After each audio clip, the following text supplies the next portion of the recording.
হঠাৎ করে বাতাসের সঙ্গে পাক খেয়ে পদ্মা নদীর পানি আকাশে উঠে যাচ্ছে, আর এটি আতঙ্কিত হয়ে দেখছেন স্থানীয়রা। প্রায় 10 মিনিট ধরে চলতে থাকে এমন ভয়াবহ ঘটনা, যা ভিডিও করে ফেসবুকে পোস্ট করলেই মুহূর্তে ভাইরাল হয় ভিডিওটি।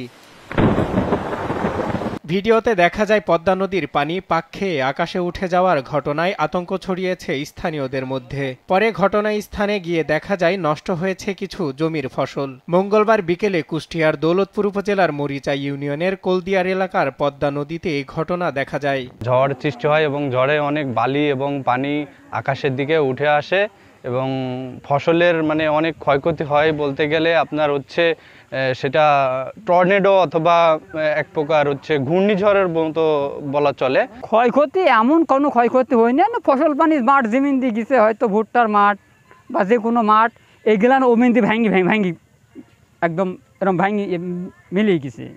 স্থানীয়রা মোবাইল দিয়ে ঘটনার ভিডিও করে ফেসবুকে ছাড়তেই মুহূর্তেই সোশ্যাল মিডিয়ায় ভিডিওটি ছড়িয়ে পড়ে। এমন ঘটনায় চাঞ্চল্যের সৃষ্টি হয় স্থানীয়দের মাঝে।